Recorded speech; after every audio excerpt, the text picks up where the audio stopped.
안녕하세요. TSN 랩입니다. 15강은 제퍼의 하드웨어 지원에 관한 내용입니다. 학습 목표입니다.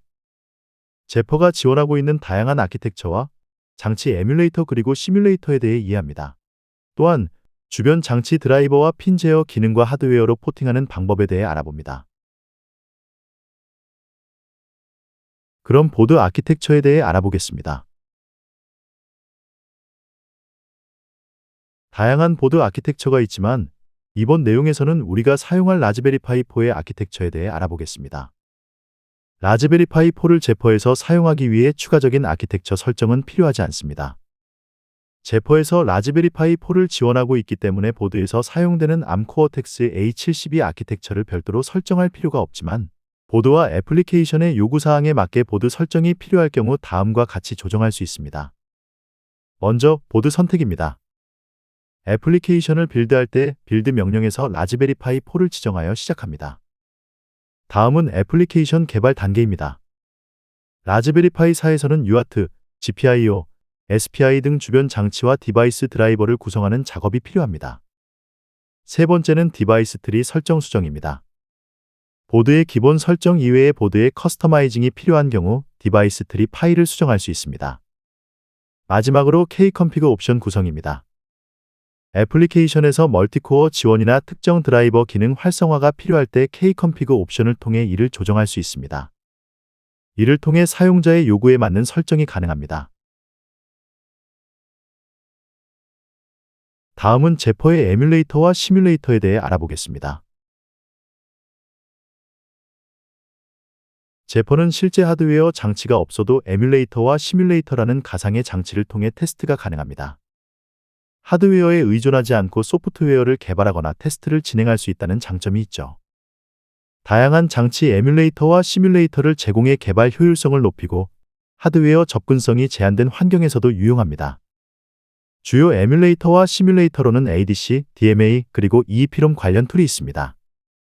첫째로 ADC 에뮬레이터는 가상의 ADC 드라이버와 상위 레벨 API를 활용하여 ADC 기능을 테스트할 수 있도록 지원합니다. 이를 통해 실제 장치 없이도 ADC 기능을 소프트웨어적으로 검증할 수 있습니다. 둘째로 DMA 에뮬레이터는 가상의 DMA 컨트롤러를 제공합니다. 이를 통해 DMA 관련 기능을 시뮬레이션하여 데이터 전송 기능이나 메모리 매핑과 같은 기능들을 하드웨어 없이도 구현하고 테스트할 수 있습니다.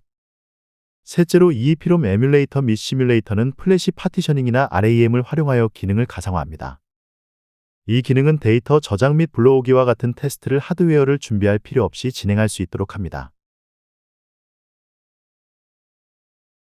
플래시 시뮬레이터는 램을 활용하여 플래시 메모리를 시뮬레이션합니다. 이를 통해 플래시 메모리를 직접 사용하는 것과 유사한 환경에서 데이터를 읽고 쓰는 테스트를 진행할 수 있습니다.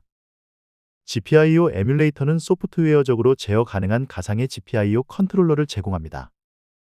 이 기능은 핀 제어와 같은 GPIO 관련 작업을 실제 하드웨어 없이 테스트할 수 있도록 돕습니다. I2C, SPI, 멀티비트 SPI, UART 에뮬레이터는 각각의 버스를 가상으로 구현하여 해당 버스와의 통신을 시뮬레이션할 수 있습니다. I2C 에뮬레이터를 사용하면 실제 I2C 장치를 연결하지 않아도 장치 간 데이터 송수신 테스트가 가능합니다. RTC 에뮬레이터는 가상의 실시간 시계 장치를 제공합니다. 이를 통해 시간 기반 동작을 검증하거나 타이머 관련 기능을 테스트할 때 활용할 수 있습니다. 실제 RTC 하드웨어를 사용하는 것과 유사한 환경을 구축할 수 있습니다. 이처럼 제퍼의 다양한 에뮬레이터와 시뮬레이터는 하드웨어 접근성의 한계를 극복하고 소프트웨어 개발 과정에서 빠른 테스트와 피드백을 가능하게 합니다. 또한 제퍼는 실제 하드웨어 없이도 외부 버스 및 주변 장치 드라이버를 테스트할 수 있도록 에뮬레이터 프레임워크를 제공합니다. 주요 특징은 다음과 같습니다. 외부 하드웨어 장치의 에뮬레이션은 I2C, SPI 등 다양한 버스에 연결된 장치를 소프트웨어적으로 구현하여 실제 하드웨어 없이도 드라이버와 상호작용을 테스트할 수 있습니다. 또한 에뮬레이터는 다양한 테스트 시나리오를 지원합니다. 예를 들면 I2C 버스 속도가 너무 높을 때 잘못된 데이터를 반환하거나 보정이 완료되지 않은 상태에서 유효하지 않은 측정값을 제공하는 등의 상황을 시뮬레이션할 수 있습니다. 에뮬레이터를 활용하여 드라이버와 애플리케이션 코드를 통합적으로 테스트할 수 있으며, 이를 통해 실제 하드웨어 없이도 높은 수준의 테스트 커버리지를 확보할 수 있습니다. 에뮬레이터를 활용하여 하드웨어 의존성을 줄이고 개발 초기 단계에서부터 다양한 시나리오를 테스트하여 소프트웨어 품질을 향상시킬 수 있습니다. 다음은 보드의 핀 제어에 대해 알아보겠습니다. 핀 컨트롤러는 핀 멀티플렉싱과 방향, 풀업, 풀다운 저항 등의 설정을 관리하는 하드웨어로, 시스템 온 칩의 주변 장치들이 신호를 핀에 연결하거나 필요한 핀 설정을 조정하는 데 사용됩니다. 구성 가능한 옵션은 시스템 온 칩이나 제조업체에 따라 다르며, 간단한 설정에서부터 고급 기능까지 지원될 수 있습니다. 핀 컨트롤러는 핀의 다중화를 담당합니다. 다중화란 하나의 핀이 여러 기능을 수행할 수 있도록 설정을 변경하는 과정을 말합니다. 예를 들어, 특정 핀이 GPIO로 작동할 수도 있고, UART나 SPI와 같은 특정 통신 인터페이스로도 사용될 수 있습니다. 이러한 다중화 기능을 핀 컨트롤러가 관리합니다. 핀 컨트롤러는 시스템 온 칩의 주변 장치들에서 주로 사용됩니다. 시스템 온 칩은 여러 장치를 통합한 칩이기 때문에 다양한 기능을 지원하고, 핀 컨트롤러를 통해 이 장치들의 핀 설정을 최적화하여 효율적으로 제어할 수 있습니다.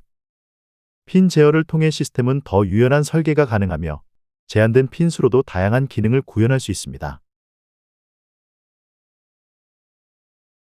핀 제어 방식은 시스템 온 칩이나 제조업체에 따라 다를 수 있습니다.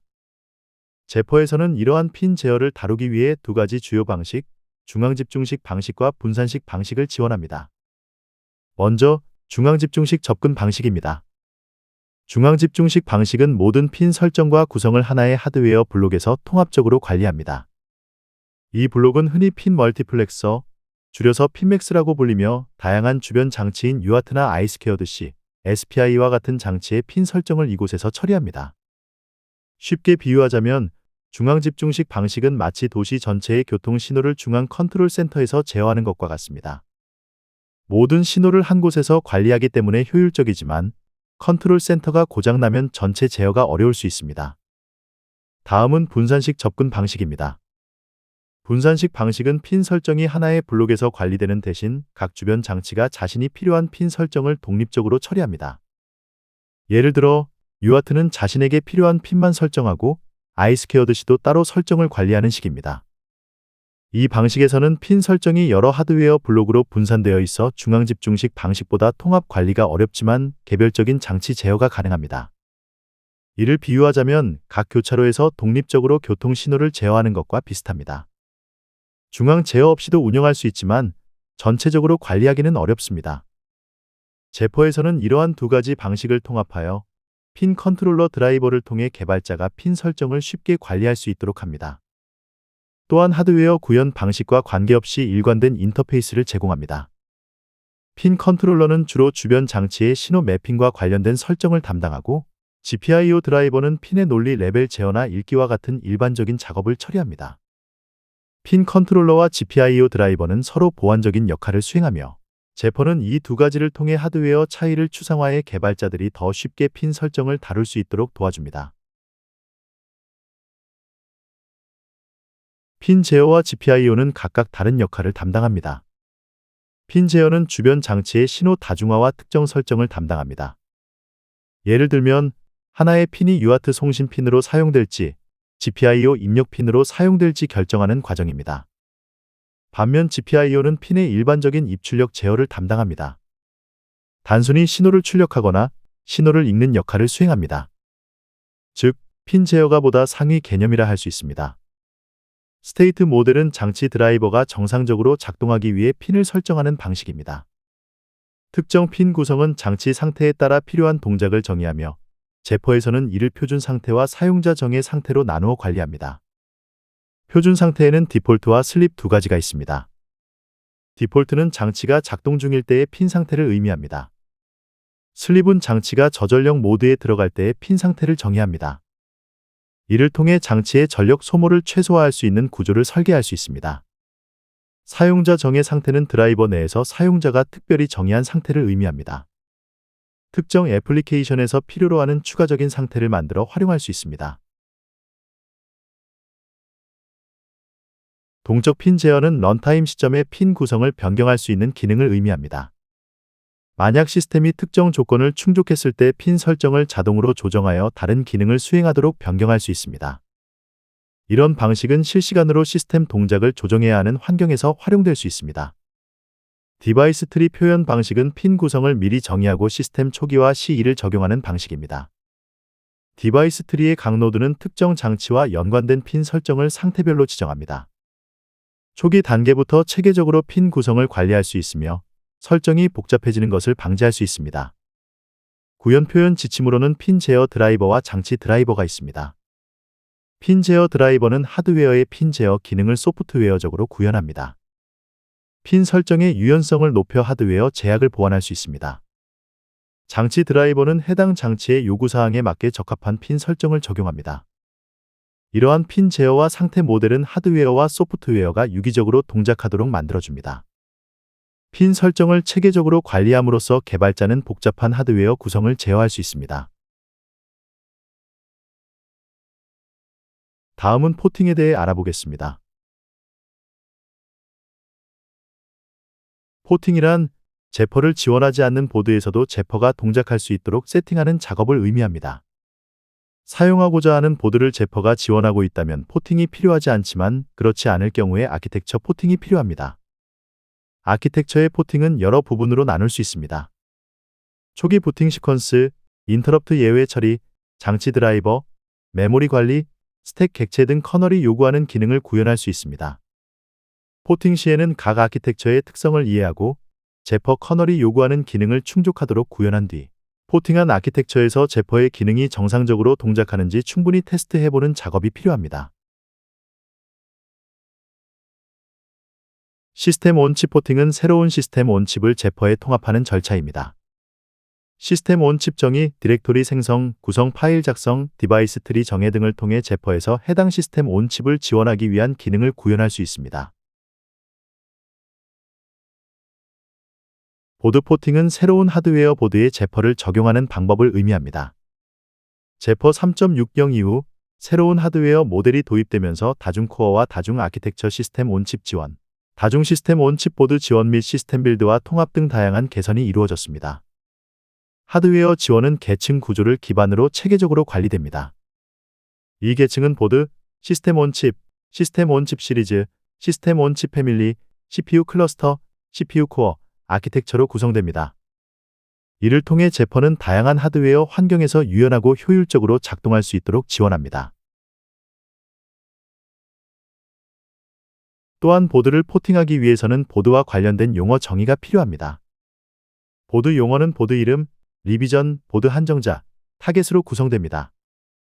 보드 대상은 하드웨어 빌드를 지정하기 위해 사용되며 보드 이름, 리비전, 시스템 온칩, CPU 클러스터 변형을 조합하여 정의됩니다.